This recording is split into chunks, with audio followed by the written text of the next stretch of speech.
So hello guys, welcome to bio वाली दीदी जो बीएससी बना देगी इजी। सो आज हम इमर्शन एनहांसमेंट इफ़ेक्ट पढ़ने लगे हैं। ये इफ़ेक्ट और साथ ही साथ रेड ड्रॉप इफ़ेक्ट पढ़ेंगे और इसकी सिग्निफिकेंस के बारे में डिस्कस करेंगे। कैसे ये इफ़ेक्ट एक प्रूफ है कि there is photo system 1 and photo system 2। क्या है फोटो सिस्टम, क्यों है फोटो सिस्टम, कैसे वर्क करता है, ये सब हम अपकमिंग वीडियोज़ में डिस्कस करेंगे। फोटो सिस्टम्स का जनरल आइडिया आज हम लेंगे। फोटो सिस्टम डिस्कस करने से पहले हमें पता होना चाहिए कि वो लोकेटेड कहाँ है। हमें लीव्स फोटोसिंथेसिस करते हैं, ये सब हमें पता है। उसमें दो टाइप के मीजोफिल सेल्स होते हैं, या फिर हम बोल सकते हैं कि पेरेन्काइमेटा सेल्स होते हैं। There is this long palisade one and there are the spongy parenchyma. उसके अंदर क्लोरोप्लास्ट होता है जो कि ऐसा दिखता है। क्लोरोप्लास्ट का structure, this entire stack is the granum and this single disc is the thylakoid. उसी थाइलोकॉइड के मेम्ब्रेन की बात करें, ये थाइलोकॉइड बनाया गया है, उसी की मेम्ब्रेन है, डबल मेम्ब्रेन है। ठीक है, ये देख रहे हैं आप, ये फोटो सिस्टम 1 फोटो सिस्टम 2 कहाँ पे है? ये प्रेजेंट है हमारी मेम्ब्रेन में और दो अलग अलग साइड्स को फेस कर रहा है। This is how photo system are present. These are present in the membrane of the thylakoid. Thylakoid membrane में देखो, ये फोटो सिस्टम 1 है, दिस इज फोटो सिस्टम 2 और दिस इज द ऑक्सीजोमिया ATP synthase. Immersion et al. Experiment was being conducted on chlorella. They were using monochromatic light. Monochromatic light कैसे light होती है? To determine the quantum yield. ये quantum yield क्या है? The number of oxygen molecule released per photon या quanta of light in photosynthesis.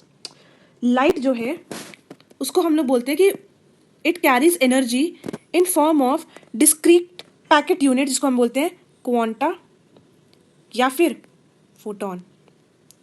तो ये क्या इस मोनोक्रोमेटिक लाइट से क्या चेक करना चाह रहे थे? ये चेक करना चाह रहे थे कि अगर एक फोटोन हमारे पौधे पे गिरे तो कितने ऑक्सीजन मॉलिक्यूल्स बनेंगे, नंबर कितने बनेंगे, एक फोटोन कितनी एनर्जी कैरी करता है और कितने ऑक्सीजन मॉलिक्यूल बना सकता है। This is what is quantum yield.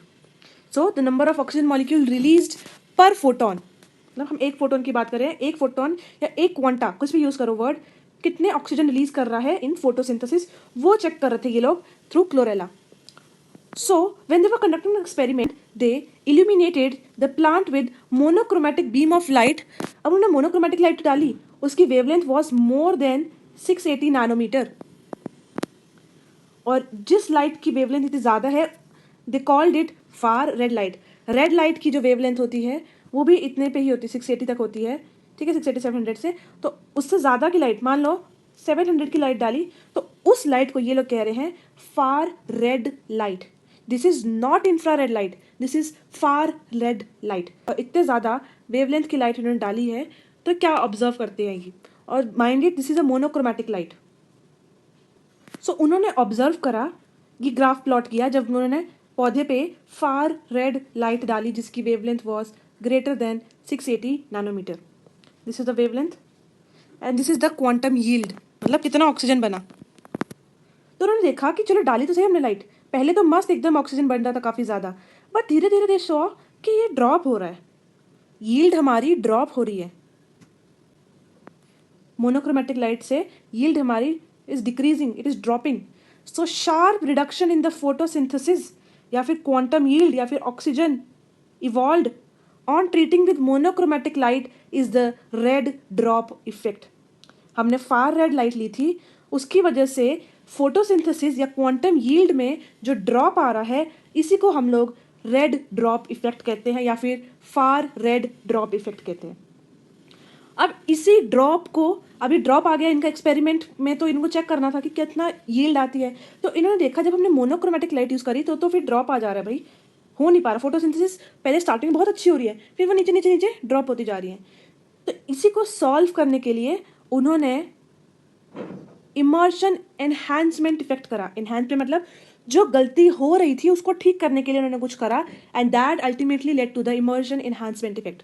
Immersion found a way to restore the quantum yield. यहाँ तो ड्रॉप हो गई ना, अब इसको रिस्टोर भी तो करना है। To restore the quantum yield of photosynthesis rate, he introduced a light of shorter wavelength. और इस शॉर्टर वेवलेंथ हम कंपेयर कर रहे हैं as compared to monochromatic light जो कि ग्रेटर देन 680 नैनोमीटर की थी। 680 नैनोमीटर की थी। अब उसने जो ये second light, this is minded, this is the second light he introduced, it was less than 680 nanometer, that is of shorter wavelength. उसने सोचा कि अगर मैं लंबी वेवलेंथ की लाइट डाल रहा हूँ तो भाई रेड ड्रॉप इफेक्ट हो रहा है, बट अब उसने सोचा कि अब मैं शॉर्टर वेवलेंथ की लाइट डालता हूँ साथ में, अकेले अकेले नहीं, फार रेड अभी भी है वहाँ पे, साथ में शॉर्टर वेवलेंथ की लाइट डालता हूँ, तो अब कितनी लाइट रेज होगी, 2 हो गई, तो क्या इफेक्ट होता है। They observe that photosynthetic activity, oxygen evolution या फिर quantum yield was increased on introducing this light, ठीक है, and the increase was much greater than the arithmetic sum of the quantum yield of these two lights individually। क्या मतलब, इस graph समझेंगे। जब इसने फार रेड लाइट डाली थी तो क्वांटम यील्ड कुछ इतनी थी, ठीक है, रिलेटिव फोटोसिंथेसिस, इसको क्वांटम यील्ड भी कह सकते हैं, कुछ इतनी थी। फिर इसने दूसरी लाइट रे अकेले, अगर वो जो शॉर्टर वेवलेंथ की थी ना लाइट, अगर वो अकेले डालता तो उससे इतना कुछ क्वांटम यील्ड बन रहा था। जब इसने साथ में डाली, ही वॉज एक्सपेक्टिंग कि अर्थमेटिक सम हो जाए, मतलब इसका इफेक्ट प्लस इसका इफेक्ट समथिंग यहाँ पे बन जाए, बट उसने देखा that the increase was much greater than the arithmetic sum of the quantum yields of these two. इन दो के अर्थमेटिक सम से भी ज़्यादा का असली रिजल्ट निकला। सोचो, इसने 7 ऑक्सीजन मॉलिक्यूल निकाले और इसने 5 ऑक्सीजन मॉलिक्यूल रिलीज करे, तो ही वॉज एक्सपेक्टिंग कि अब यहाँ पे 12 ऑक्सीजन निकलने लग पड़ेंगे, simple. But what he observed was the enhancement was much greater than this random sum. यहाँ तो मैंने ये करा ना 7 + 5, this is arithmetic sum, but उसने देखा कि यहाँ पे तो भाई 18 ऑक्सीजन मॉलिक्यूल रिलीज हो रहे हैं। तभी मैं बोल रही हूँ कि फिर रीड करेंगे इसको हम लोग, कि यहाँ पे लिखा है कि the increase was much greater than the arithmetic sum. हाँ ग्रेटर है भाई, अर्थमेटिक सम तो 12 आ रहा है, उस तो या तो 18 आ रहा है। तो quantum yield of these to light separately, individually, या फिर दो इंडिविजुअली के जब सम कर रहे हैं तब उससे भी ज़्यादा इफेक्ट आ रहा है। This was the Emerson enhancement effect, that is this is much greater than what he expected, this was what he expected and this is what he got. Photosynthesis का रेट या ऑक्सीजन का evolution या फिर quantum yield कैसे बढ़ रही है on simultaneous application of beams, number of beams बढ़ाने से of different wavelength, is termed as Emerson effect या फिर इमर्शन एनहांसमेंट इफेक्ट। कैसे इन्हांस कर सकते हैं फोटोसिंथेसिस, अगर हम डिफरेंट वेवलेंथ्स की लाइट उसके अंदर इंट्रोड्यूस करें। This is how it looks like. जो रेट ऑफ फोटोसिंथेसिस जो दोनों से आया एक्चुअल वाला, दैट वाज मच ग्रेटर जो उनके इंडिविजुअल सम से हम एक्सपेक्ट कर रहे थे। तो again this is expected and this is actual, ठीक है। Now why photosynthetic enhancement effect occurs, होता क्यों है, क्या रीजन है। So we have 2 reasons. First is trap center and the collaborative molecule का इफेक्ट। हमने बोला कि यहाँ पे ये एक रिएक्शन सेंटर है, ये रहा reaction center, this is also known as a trap centre.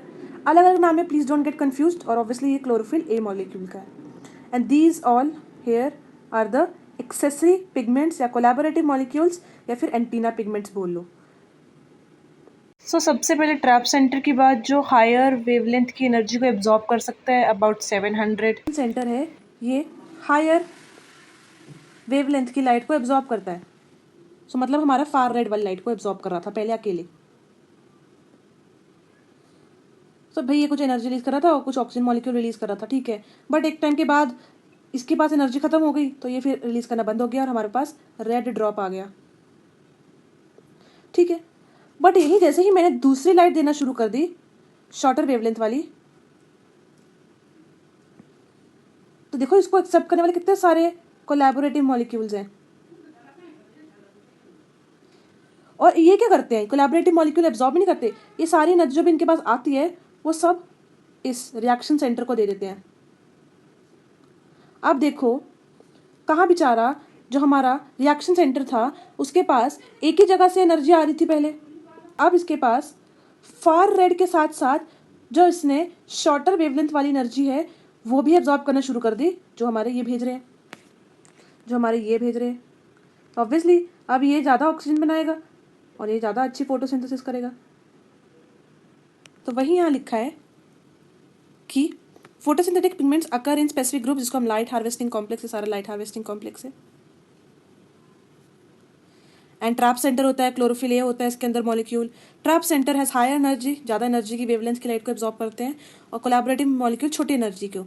तो जैसे जैसे ये एब्जॉर्ब शॉर्टर वेवलेंथ की लाइट, ये सारी एनर्जी सिंपल किसको जाती है, रिएक्शन सेंटर का तो और अच्छे से इलेक्ट्रॉन आगे आगे जाएंगे, जो भी आगे कॉम्प्लेक्सेशन हो रही है, जो भी फॉस्फोराइलेशन वगैरह होनी है, तो ऑब्वियसली ज़्यादा मॉलिक्यूल बनेंगे ऑक्सीजन के. This one is very important. And एक तरह से कह सकते हैं कि जो ये इमर्शन इन्हांसमेंट इफेक्ट है, that is a proof that photo system 1 and photo system 2 exist. अब फोटो सिस्टम 1 एंड 2 का डिटेल्ड हम नेक्स्ट वीडियो में करेंगे, बट इसके हिसाब से क्या, एक बात याद रखना, जब फोटो सिस्टम में पहले हमारा पहला स्टेप था सिर्फ फार रेड लाइट देना. तो फार रेड लाइट जब दे रहे थे ना, तो हमारे पास दो फोटो सिस्टम है. We have photo system 1 and photo system 2. ऐसे याद रखो, ये मैक्सिमम 700 नैनोमीटर की लाइट एब्जॉर्ब कर सकता है और ये मैक्सिमम 680 नैनोमीटर की. तो जब हम फार रेड लाइट दे रहे थे ना, तो वो थी 700 नैनोमीटर की मान लो. अब वो मोर देन 680 नैनोमीटर की थी.